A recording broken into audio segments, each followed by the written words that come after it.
Boa noite a todos que estão ligados na TV Serra Verde e acompanham o programa Corpo, Mente e Natureza. É um imenso prazer estar com vocês todas as terças-feiras, às 19h30.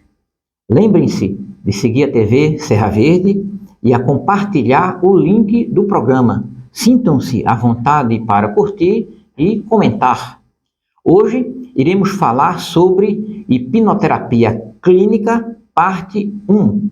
Teremos o quadro semanal Assuma Sua Vida com a doutora Eliana Siksu, com o tema Ajuste Suas Expectativas. E uma entrevista com a renomada cardiologista doutora Sami Simeão. Ela vai falar conosco sobre cardiopatias e os aspectos emocionais e orgânicos. Não sai daí não, que a gente volta já já.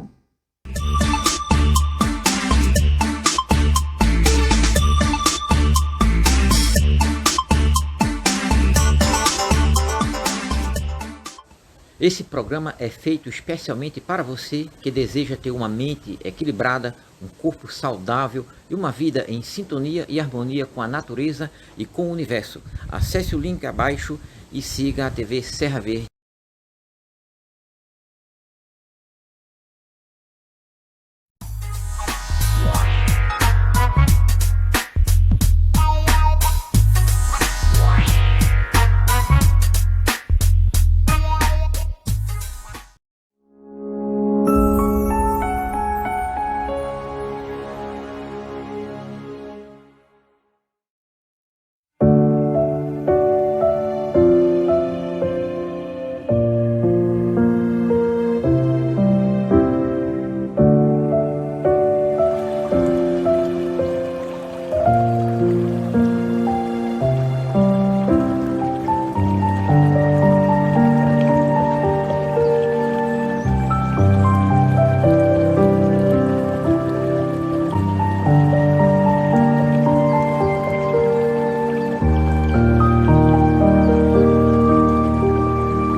Olá, sou Kennedy Costa, iridossomatologista, terapeuta corporal e hipnoterapeuta master. Hoje iremos falar sobre hipnoterapia clínica, parte 1.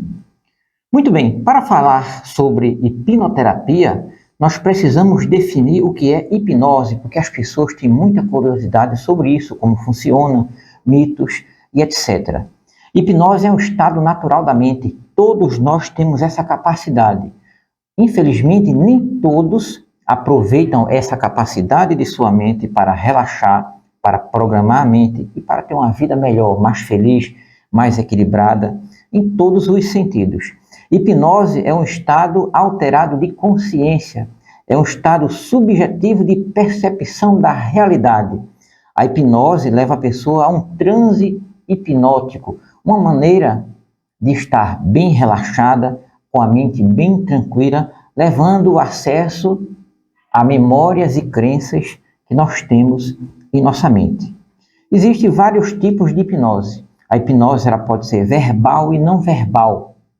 Então, através da linguagem oral, nós conseguimos fazer com que a pessoa acesse um estado hipnótico.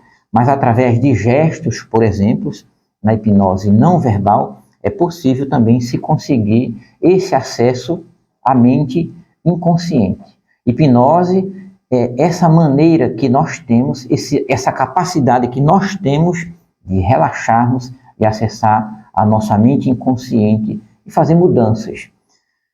Hipnose clínica ou hipnoterapia clínica é o uso terapêutico da hipnose para resolver vários problemas ou traumas, medos, angústias que estão gravados em nossa mente. Porque toda memória que nós temos representa situações pelas quais nós passamos na nossa vida. E essas memórias geram crenças. E essas crenças têm um significado.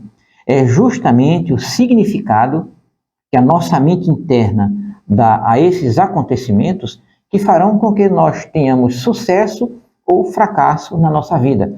Por isso que é importante acessar essas memórias, ressignificá-las, e assim nós teremos a vida diferente, mais próspera, mais tranquila, mais feliz, teremos mais energia, mais disposição e tudo de bom, tudo que é mais perfeito e melhor acontecerá em nossa vida. Existe a hipnose de rua, que nós não iremos dar muita ênfase, que é a street hipnose, onde são feitas algumas brincadeiras. A hipnose de palco, que vocês já podem ter observado em algum programa de televisão, mas o nosso objetivo aqui é falar da hipnose quando ela é utilizada como terapia. Então, muitas pessoas têm medo de andar de avião, andar de ônibus, entrar no automóvel, têm medo de falar em público, não prosperam na vida, têm muitas dificuldades nos relacionamentos. Isso são só alguns exemplos de problemas. Mas isso por quê? Esses acontecimentos que estão gravados na memória, eles geram crenças e essas crenças têm um significado. Hipnoterapia é fazer isso, identificar a estrutura do problema. Iremos falar agora sobre os 4 passos fundamentais na hipnoterapia. O primeiro deles é identificar a estrutura do problema. Identificando essa estrutura do problema, nós iremos desestruturar o problema ou desprogramar. O terceiro passo seria uma nova estrutura ou uma nova programação da mente. E a partir dessa nova programação da mente, haverão os exercícios para fortalecer, porque não é apenas instalar um novo programa no cérebro ou na mente, mas há aquela maneira ou aquelas maneiras ou aqueles exercícios que, colocados em práticas, irão fortalecer esse novo padrão, essa nova programação que nós teremos em nossa mente.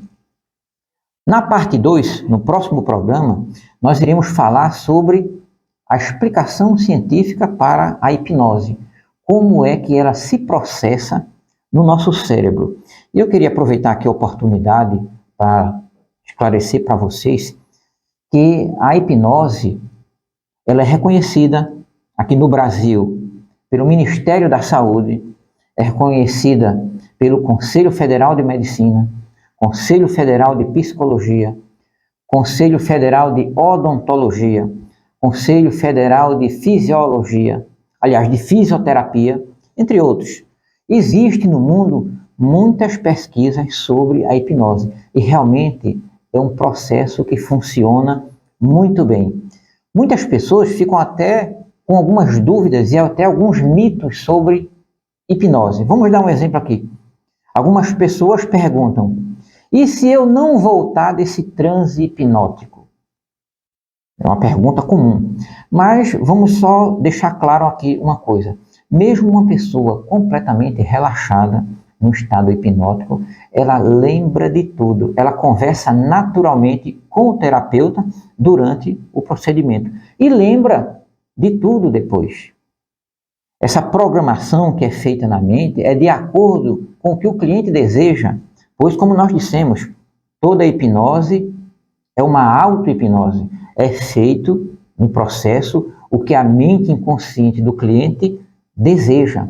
Então, nessa conversa, nesse diálogo, nós iremos perguntar para a mente inconsciente qual a melhor maneira para resolver tal situação, para dar um novo significado ao acontecimento do passado. É assim que funciona. Nós não iremos simplesmente colocar uma programação nova de acordo com a nossa vontade, eu falo o terapeuta, mas sim aquilo que a mente do cliente deseja. E isso é feito, isso é realizado em algumas sessões. Primeiro nós fazemos uma hipnoanamnese, que é uma consulta específica para a hipnoterapia, e depois serão realizadas as sessões de hipnose propriamente ditas. Lembrando que existe também a hipnose conversacional, que é através da conversa. Uma hipnose pode ocorrer também com ou sem transe.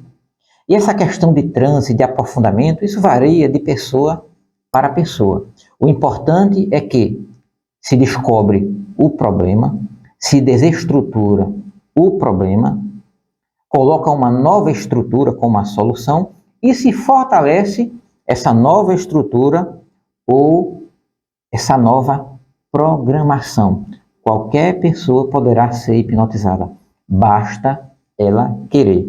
Até quem diga, eu não serei hipnotizado de jeito nenhum. Essa pessoa que fala isso está certa. Se ela não quer, não será hipnotizada. Mas quem deseja acessar os recursos que existem na mente, é possível fazer a hipnoterapia clínica. É científico, é real, é comprovado, funciona e faz muito bem para a vida de todos nós. Você que não consegue estudar bem, que tem medo de falar em público, medo de alguns animais e às vezes até medo de pessoas, você que não prospera na vida, que tem muitos traumas, que não se dá bem nos relacionamentos, que tem muita mágoa guardada, é possível acessar essas memórias, dar um novo significado e ter uma vida melhor. Sua mente vai mostrar se você precisa ignorar o acontecimento, perdoar, esquecer, se muda por uma nova interpretação ou um novo significado, e a partir daí você terá uma vida melhor, com mais felicidade, mais dignidade, mais força de vontade, mais otimismo, porque todos os problemas que nós temos, ou melhor falando, o nosso comportamento diante dos problemas é fruto do que está guardado em nossa mente. Se nós mudarmos a maneira como nós entendemos tudo o que ocorre conosco, certamente a nossa vida vai melhorar. Então, hipnose é isso, é fazer uma nova programação na mente inconsciente, na mente analógica. Nós estamos agora conversando através da mente, ou principalmente através da mente consciente, da mente lógica. Hipnose ou hipnoterapia clínica é acessar a mente analógica, a mente inconsciente e fazer uma programação para termos uma vida melhor. Qualquer um poderá ser hipnotizado. Uns com mais aprofundamento, outros com menos aprofundamento, mas os passos da hipnose são assim. Primeiro nós iremos fazer a indução, depois o aprofundamento, depois do aprofundamento a sugestão e depois da sugestão vem o despertar ou de hipnotizar. No próximo programa teremos a hipnoterapia clínica, parte 2, onde iremos falar sobre o método científico que explica o que ocorre no nosso cérebro durante o processo da hipnose e mais outras informações para você que quer mudar sua vida e ser mais feliz. Pois lembremos que tudo começa com pensamento.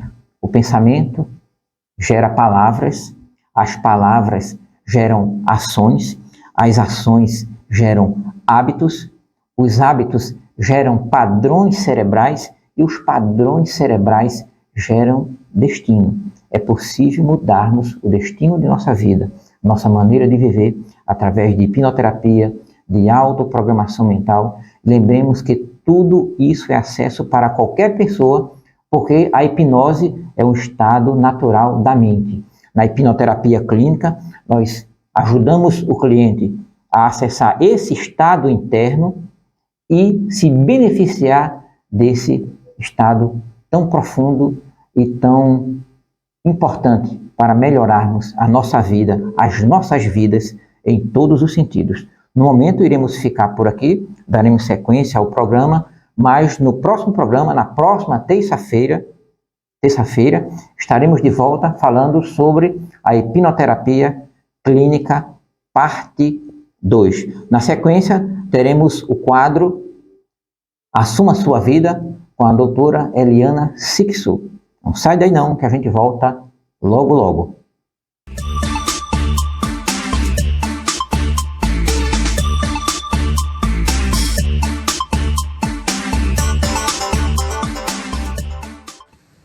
documentários, entrevistas, bate-papos e expedições pela natureza e muitas informações sobre saúde, plantas medicinais e alimentos, mas tudo baseado em pesquisas científicas.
Feliz vida para nós!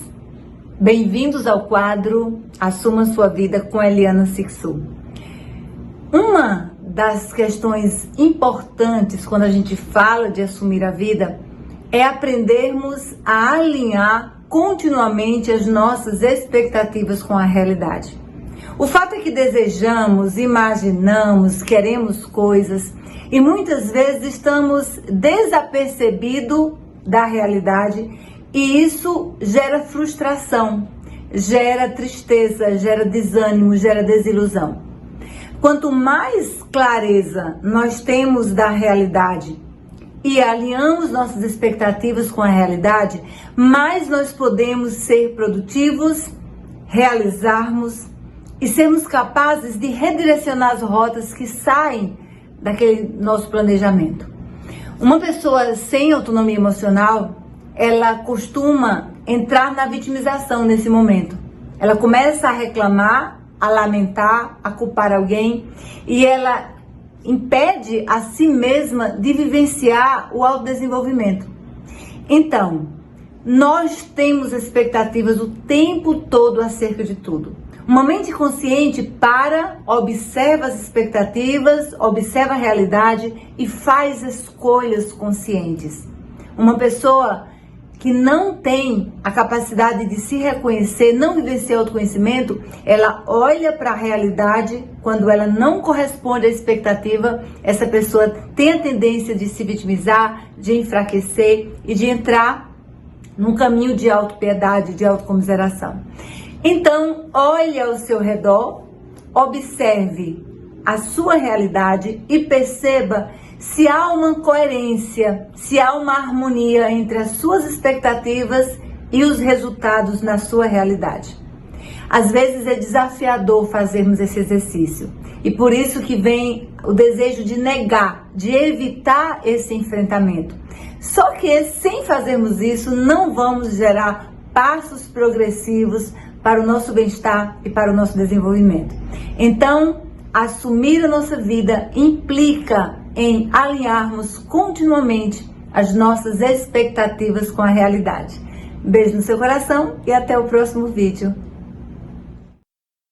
Gratidão, doutora Eliana Sixu, por estar conosco em todos os programas com o quadro Assuma Sua Vida, trazendo dicas maravilhosas. Um grande abraço e até breve.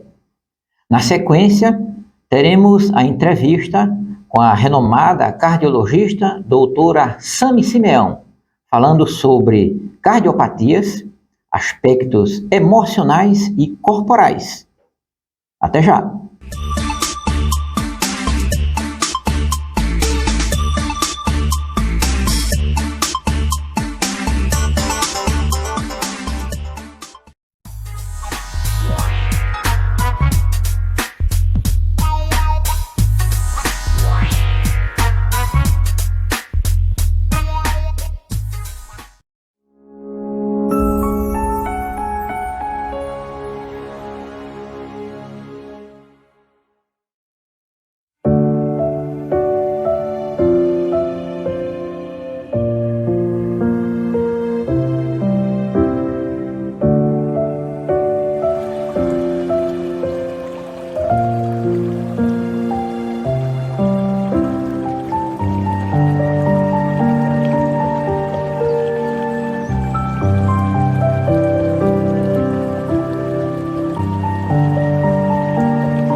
privilégio de entrevistar a doutora Sandy Simeão.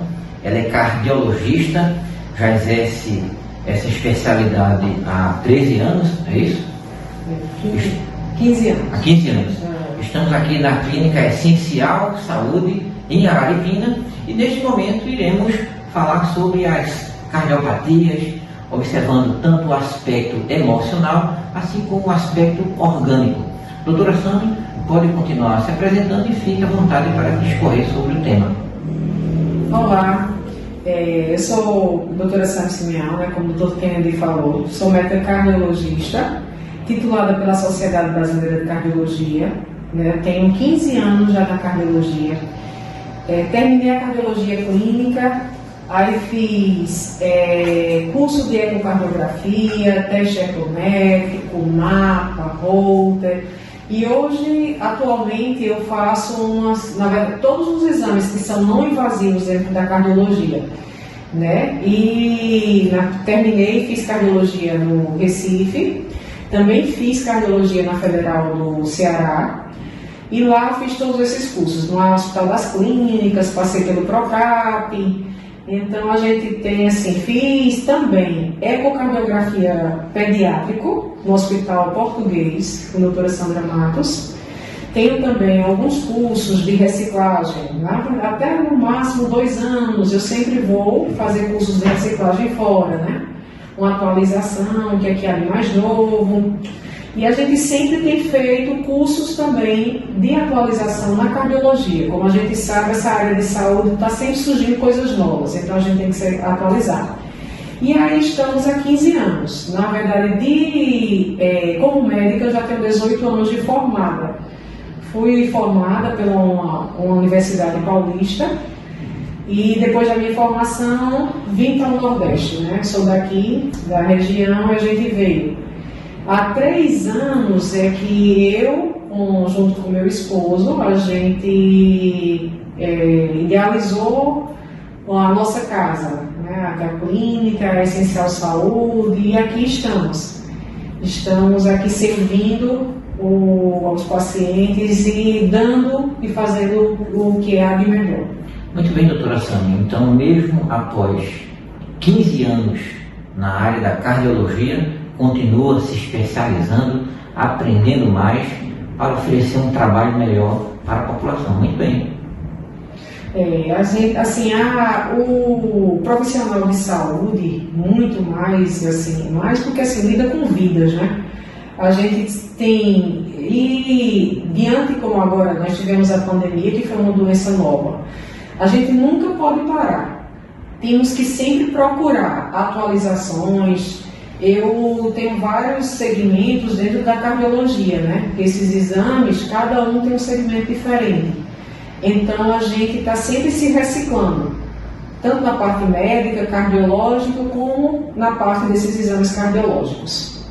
Muito bem, e a cada ano que se passa, a cada novo curso, essas experiências contribuem com certeza para que os clientes tenham um resultado melhor em vários aspectos. Eu digo isso porque não é só a parte orgânica, o coração físico que está sendo analisado, mas com certeza tem aquelas orientações para que os clientes melhorem mentalmente. Como é que funciona? Eu estou querendo até uma coisa que eu sempre, meus pacientes já sabem, que eu sempre recomendo, existe na medicina, e principalmente voltando para essa parte, para a nossa parte cardiológica, que é a minha especialidade, eu sempre recomendo, existe o tratamento medicamentoso e existe o não medicamentoso. O não medicamentoso ele está muito voltado à mente, ao emocional. Eu particularmente adoro, gosto muito desse outro lado. Muitas vezes, alguns pacientes, meu paciente jovem que chega aqui com pressão alta, a gente controla o emocional desse paciente e algumas vezes, dependendo do valor da pressão, a gente consegue controlar essa pressão. Como o paciente chega aqui com arritmia, doutor, eu estou com o coração acelerado, estou com dor no peito, acho que estou infartando. Aí a gente faz todos os exames cardiológicos, exames normais. O que é que existe por trás disso? Um lado emocional a mente que precisa ser trabalhada, que precisa ser equilibrada, para a gente controlar essa parte cardiológica. Entendeu? Então está muito relacionado, muito relacionado. A nossa mente tem um poder gigantesco. Então consegue, com uma boa conversa, com uma boa orientação, também controlar, no caso, uma pressão, quando é um fato emocional. Consegue mesmo. Tem muita pressão.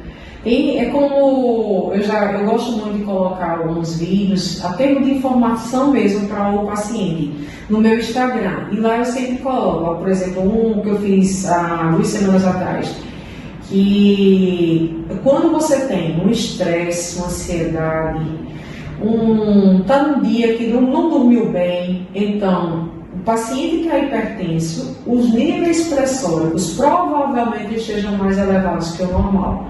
Porque o fator emocional ele também está relacionado a essa parte cardiológica, nesse ponto aí.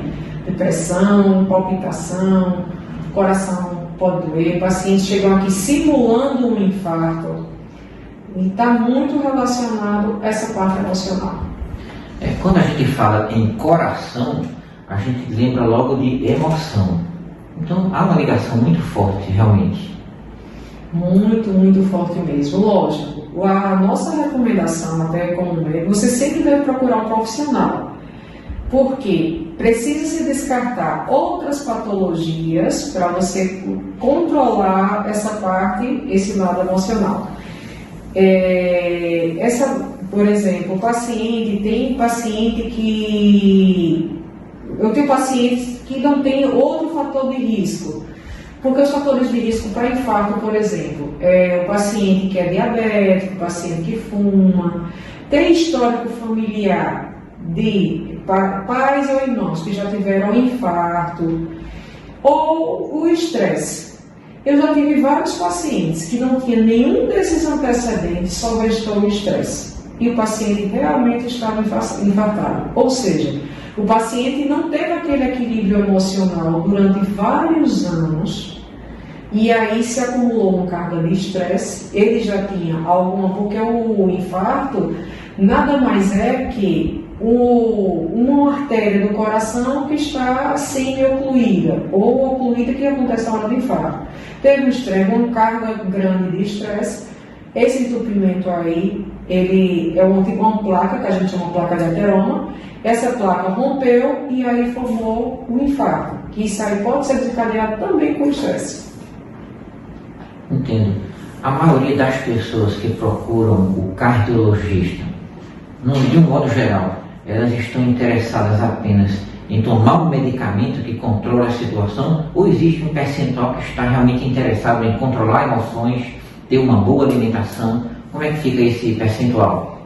O paciente normalmente que procura um cardiologista é o que eu converso muito com eles, porque tem muito paciente que vem, por exemplo, tá com a pressão, chega aqui com a pressão em 200, quer tomar o primeiro remédio, já quer que a pressão fique em 11 ou em 12. Na verdade, a gente precisa acompanhar aquele paciente, porque tomando a medicação, a gente vai acompanhar, a pressão vai normalizando e a gente vai acompanhando para até chegar a 12 a 11. Então, o paciente vem naquela ansiedade de resolver o problema e quer resolver de imediato. E algumas coisas não são resolvidas de imediato. Aí é mais um momento que a gente tem que tratar o emocional daquele paciente. Ele vem com aquela dor e quer tomou a medicação, resolveu. Então a maioria dos clientes estão interessados em logo tomar um medicamento e resolver. E já quer resolver logo. Já quer ficar logo. Muito bem. E há pessoas que começam com um medicamento, depois aumentam para 2 medicamentos, às vezes 3. Isso seria por não seguir as orientações?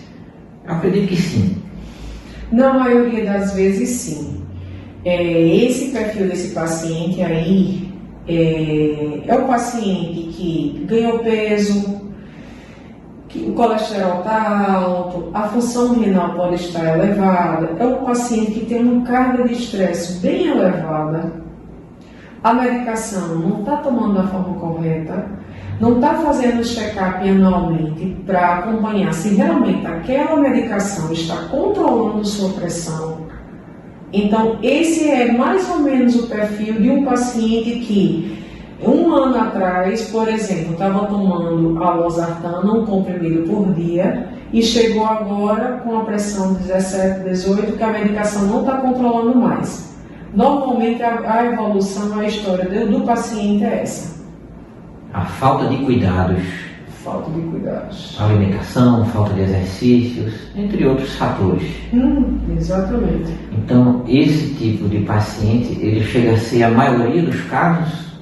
A maioria. Existe um grande, digamos que não sei se falta de informação ou o brasileiro em si, né? A maior parte procura um médico quando está sentindo alguma coisa. Né? Muitos pacientes, é difícil o paciente chegar e dizer, doutora, eu vim fazer meu check-up. É muito difícil, porque o paciente, ele começa a sentir alguma coisa, aí é que começa a preocupação, agora vou procurar um médico. Então, esse paciente, quando a gente pega o paciente que já está sentindo alguma coisa, então a gente faz, se for uma hipertensão, lógico, de imediato a gente já começa a medicação, faz as orientações e tudo. Agora, se for alguma outra patologia, pode necessitar fazer alguns exames, então aí vai demorar um pouquinho mais para a gente conseguir dar o diagnóstico e iniciar o tratamento. Mas o paciente normalmente espera sentir para procurar o médico. Doutora, também uma questão muito importante que um tratamento para o coração é muito sério. E algumas pessoas estão fazendo um tratamento, por exemplo, para gastrite. Então, o fato dela ficar 1, 2 ou 3 dias sem tomar um medicamento não é tão complicado.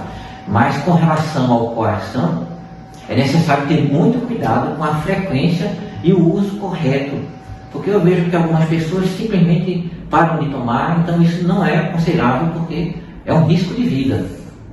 É como eu falei, o paciente espera sentir alguma coisa para procurar um médico para iniciar a medicação. O que a gente vê de rotina no consultório? O paciente diz, doutora, eu não estava sentindo nada, então parei as minhas medicações. Como, por exemplo, na pressão. O paciente vem tomando a medicação da pressão, olha, a pressão está normal. Então se está normal, não preciso tomar o remédio. Ou, não estou sentindo nada, então não vou tomar meu remédio. Não preciso mais da medicação. Aí esse paciente pode evoluir com complicação da patologia e, por exemplo, da pressão alta, ou as complicações mais frequentes são AVC, o infarto.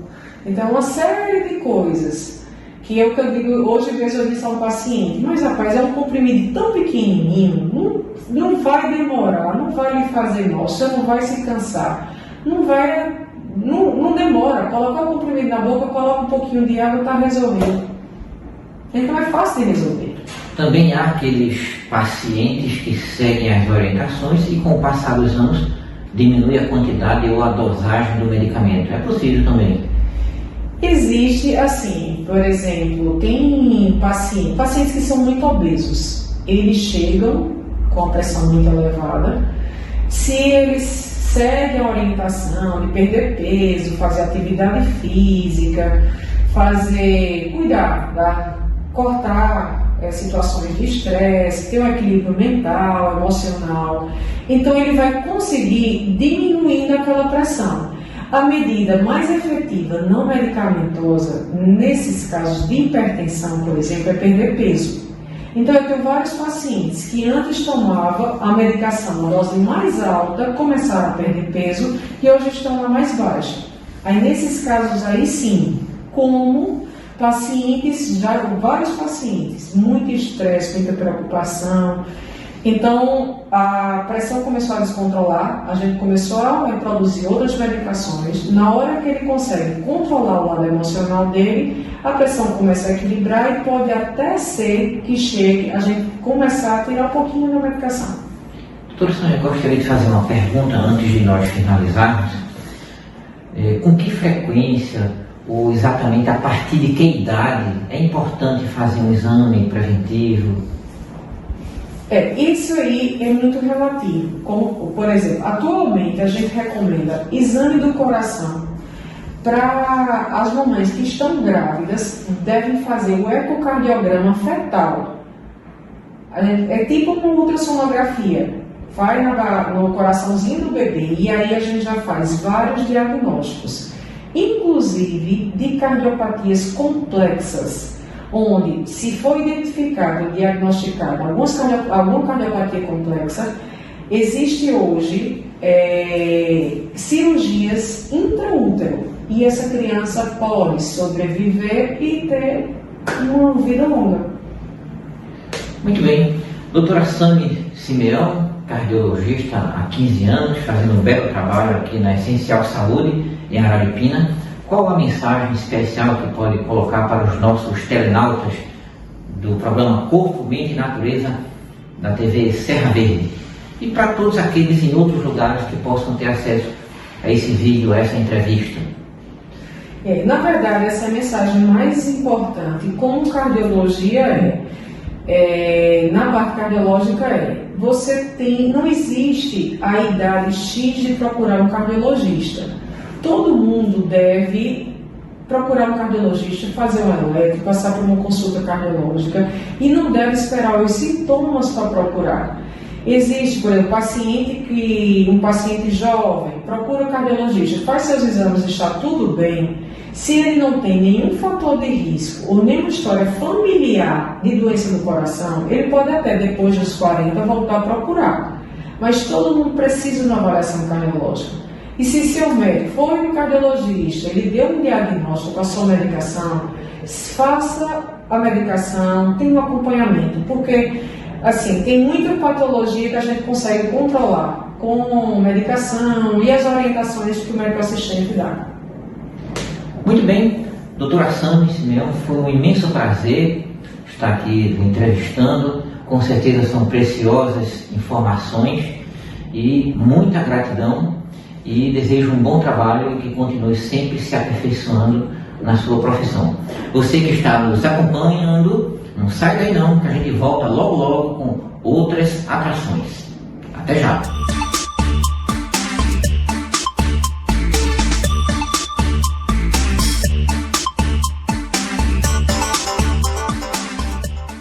Longevidade cerebral, autoprogramação mental, hipnoterapia clínica para acessar e reprogramar a mente inconsciente, autoconhecimento, tudo isso para você no programa Corpo, Mente e Natureza.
Concluímos, então, mais uma edição do programa Corpo, Mente e Natureza. Nossa gratidão a todos os telenautas que sempre estão conosco, aos nossos colaboradores, a TV Serra Verde. Estaremos sempre fazendo o melhor para vocês, trazendo informações de qualidade, buscando ou procurando promover mais qualidade de vida, mais harmonia entre corpo e mente, mais sintonia com a natureza. Que estejamos sempre juntos, todas as terças-feiras, às 19h30. Contamos com vocês sempre. Até lá!